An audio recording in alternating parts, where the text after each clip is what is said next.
اور عجیب سی آواز میں بولا, تمہاری وجہ سے میری دوست کو کل بھیڑیوں نے مار دیا, میں تمہیں نہیں چھوڑوں گا, تم بھی مرو گے.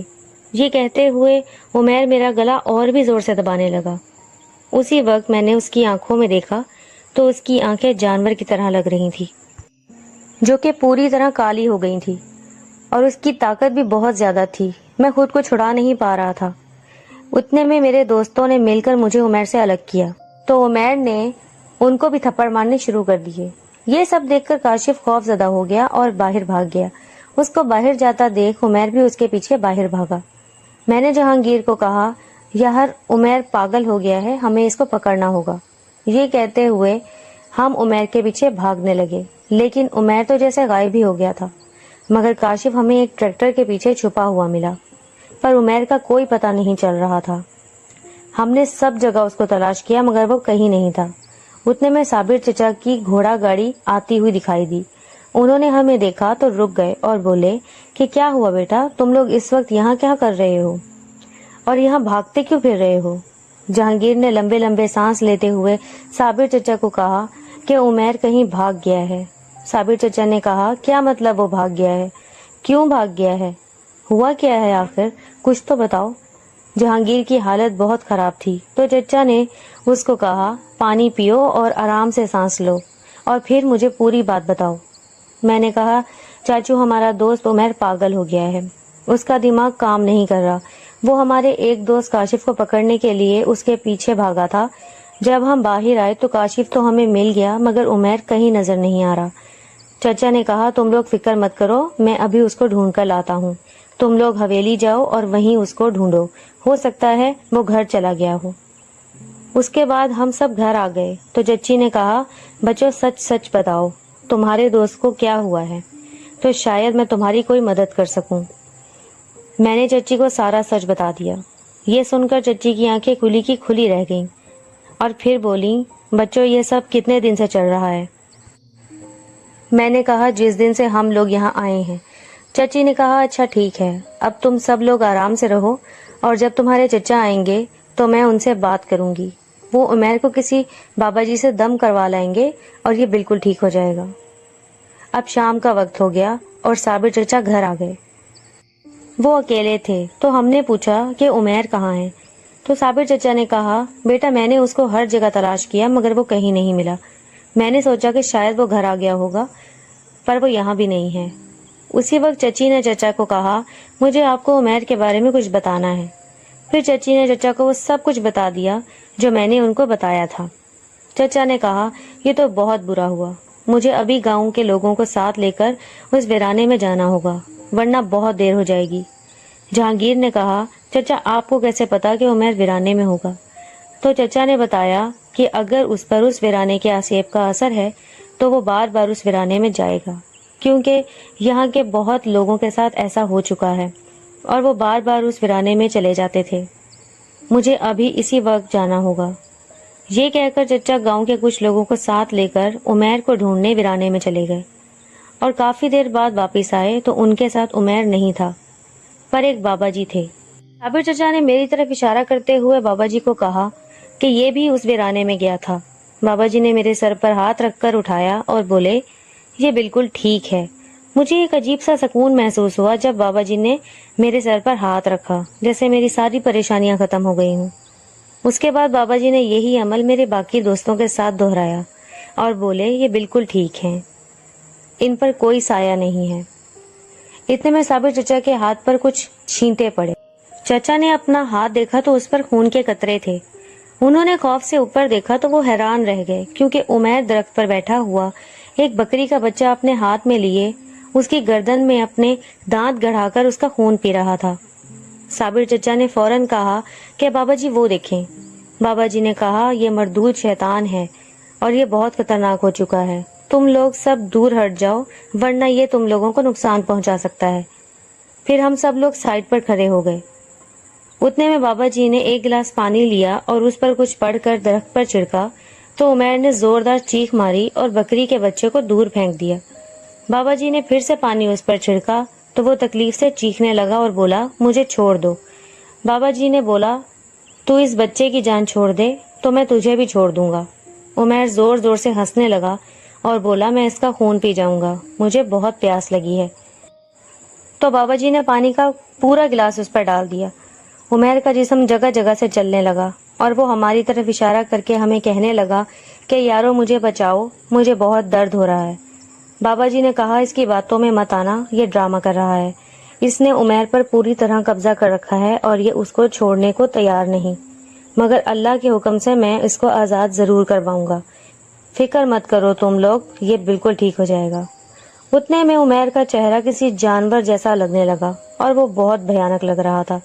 بابا جی نے ایک کاغذ پر کچھ نقش بنائے اور اس کو فولڈ کر کے گرم کوئلوں پر رکھ دیا، اور جیسے ہی اس پر تیل ڈالا تو دھواں نکلنے لگا۔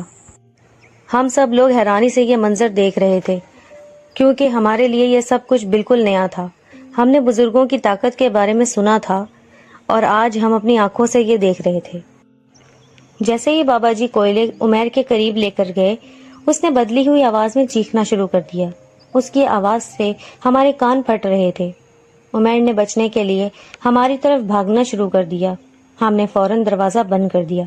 اب صرف بابا جی اور عمیر باہر تھے اور ہم اندر سے ہی یہ منظر دیکھ رہے تھے۔ بابا جی نے کوئلہ اٹھا کر عمیر کے ہاتھ پر رکھ دیا۔ اس کا ہاتھ جلنے لگا۔ اس نے مزید تیز چیخنا شروع کر دیا۔ عمیر کی حالت دیکھ کر ہمیں بہت رونا آ رہا تھا۔ بابا جی نے کہا میں تجھ سے آخری بار کہہ رہا ہوں، اس بچے کو چھوڑ دے ورنہ میں تجھے جلا کر راکھ کر دوں گا۔ اب اس شیطان کی طاقت کم ہونے لگی تھی اور اس کو پتہ لگ چکا تھا کہ اس کے سامنے کوئی اللہ والا موجود ہے۔ بابا جی پھر سے کوئلہ اٹھا کر اس کی طرف بڑھے تو وہ کہنے لگا کہ ٹھیک ہے میں چلا جاتا ہوں، مگر مجھے جلاؤ نہیں، میں کل صبح فجر کے بعد چلا جاؤں گا، تب تک مجھے اس میں رہنے دو، میں کسی کو بھی نقصان پہنچائے بنا چلا جاؤں گا اور جاتے ہوئے اشارہ دے کر جاؤں گا۔ اس کے بعد عمیر بے ہوش ہو گیا اور اس کے جسم کے زخم بھی ٹھیک ہونے لگے۔ بابا جی نے کہا اس کو اس کے بستر پر لٹا دو اور اس کو اس کی مرضی سے اٹھنے دینا۔ صابر چچا نے کہا بابا جی اگر آج آپ یہاں رک جاتے تو ہم سب کو حوصلہ ملتا، ورنہ ہم سب لوگ بہت ڈر گئے ہیں۔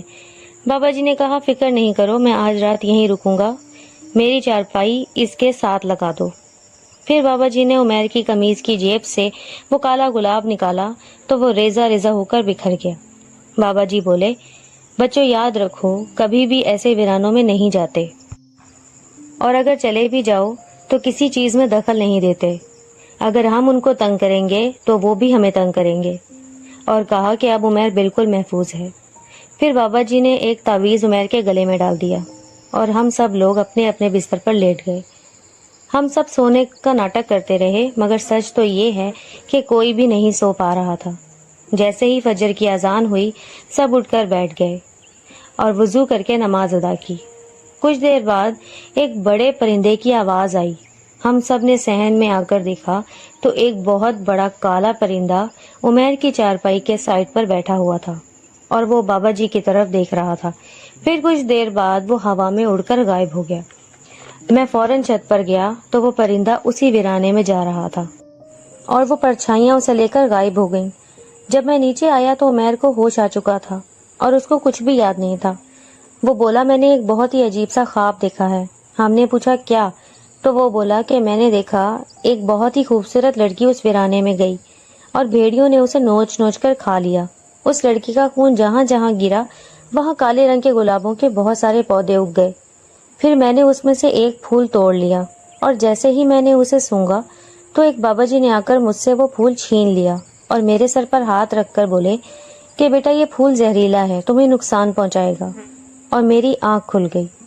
اور اٹھتے ہی مجھے یاد آیا کہ جب ہم لوگ اس ویرانے میں گئے تھے تو میں نے وہاں ایک کالا گلاب توڑا تھا، مگر مجھے یاد نہیں وہ کہاں گیا۔ تو ہم نے اس کو بتایا کہ وہ پھول تو کب کا سوکھ گیا، تو ہم نے اسے پھینک دیا اور سب نے عمیر کو گلے لگا لیا۔ عمیر نے کہا ارے آج سب کو مجھ پر اتنا پیار کیوں آ رہا ہے؟ اتنے میں صابر چچا اور چچی بابا جی کے ساتھ وہاں آئے تو عمیر بولا یہ تو وہی بابا جی ہیں جنہوں نے میرے سر پر ہاتھ رکھا تھا اور پھول چھینا تھا۔ بابا جی مسکرائے اور بولے یہ تو اچھی بات ہے۔ عمیر کو کچھ سمجھ نہیں آ رہی تھی۔ پھر ہم سب نے عمیر کو ستانا شروع کر دیا تاکہ وہ اس خواب کے بارے میں زیادہ نہ سوچے، اور چچی کو کہا کہ بہت بھوک لگ رہی ہے، تو عمیر بولا ہاں آج تو مجھے بھی بہت بھوک لگ رہی ہے، جیسے میں ہفتوں کا بھوکا ہوں۔ چچی بولی ہاں سب لوگ فریش ہو جاؤ، میں دیسی گھی کے پراٹھے بناتی ہوں۔ ہم سب فریش ہونے چلے گئے اور چاچو بابا جی کے ساتھ بیٹھ گئے اور بابا جی کو نذرانہ پیش کرنے لگے۔ بابا جی نے خوشی خوشی نذرانہ قبول کر لیا اور چچا کے سر پر ہاتھ رکھا اور بولے اب مجھے چلنا چاہیے۔ چچا بولے بابا جی آپ ہمارے ساتھ ناشتہ کریں، اس کے بعد میں خود آپ کو آستانے چھوڑ کر آؤں گا، آپ کی خدمت کر کے مجھے خوشی ہوگی۔ بابا جی نے کہا چلو ٹھیک ہے، جیسے تمہاری خوشی۔ پھر ہم سب ناشتہ کرنے لگے تو عمیر کی نظر اپنے گلے میں ڈلے تعویذ پر گئی۔ اس نے پوچھا یہ تعویذ میرے گلے میں کہاں سے آیا؟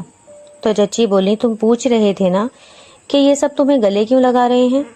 تم اچانک سے بے ہوش ہو گئے تھے اور بہت تیز بخار تھا، بس تبھی بابا جی نے دم کر کے یہ تعویذ تمہارے گلے میں ڈالا اور دیکھو تمہاری طبیعت، تم بالکل ٹھیک ہو گئے۔ اس تعویذ کو ہمیشہ اپنے ساتھ رکھنا۔ عمیر بولا شکریہ بابا جی۔ بابا جی مسکرائے اور کہنے لگے کہ صابر اب مجھے آستانے چھوڑ دو۔ پھر چچا بابا جی کو لے کے گھر سے چلے گئے۔ عمیر بولا یار آج ہم سب ٹیوب ویل میں نہانے چلیں گے۔ میں نے کہا ہاں ضرور نہائیں گے۔ پھر چچی نے ہم سب سے کہا بچوں ایک بات یاد رکھو، بڑے اگر تم لوگوں کو کسی بات سے روکتے ہیں تو تمہاری بھلائی کے لیے، اسی لیے تم وہ کام کبھی مت کرنا۔ امید ہے کہ تم سب کو یہ بات اچھے سے سمجھ آ گئی ہوگی۔ عمیر بولا کون سی بات چچی؟ کیا ہم سے کوئی غلطی ہوئی ہے؟ چچی بولی نہیں، تم بہت پیارے بچے ہو، بس میری باتوں کو یاد رکھنا اور اب جاؤ گھوم کر آؤ اور خوب مزے کرنا، مگر وقت پر واپس آ جانا، آج میں بریانی بنا رہی ہوں۔ پھر ہم سب گھومنے چلے گئے اور کئی دن تک ایسے ہی گھومتے رہے اور بہت مزے کیے، مگر اس منحوس ویرانے کی طرف کبھی رخ نہیں کیا۔ ہمیں گاؤں میں اتنا مزہ آیا کہ ہمارا واپس آنے کو دل نہیں کر رہا تھا، مگر واپس تو آنا ہی تھا۔ بس پھر کچھ دن بعد ہم لاہور واپس آ گئے۔ تب ہم 15 سال کے تھے۔ مجھے اور جہانگیر کو وہ منظر کافی دنوں تک یاد رہا جب ہم اس ویرانے میں گئے تھے، کیونکہ ہم نے پہلی بار بھیڑیوں کو اتنے قریب سے دیکھا تھا، مگر ہمیں فخر ہے کہ ہم نے 3 بھیڑیوں کا اللہ کے حکم سے مقابلہ کیا۔ اب ہم 25 سال کے ہو گئے ہیں۔ عمیر سے آج بھی ہم نے اس کالے گلاب والے قصے کا ذکر نہیں کیا۔ ہم چچا چچی سے ملنے جہانگیر کے گاؤں بھی جاتے رہتے ہیں۔ وہ ویران علاقہ آج بھی وہاں موجود ہے، مگر ہماری وہاں جانے کی ہمت نہیں۔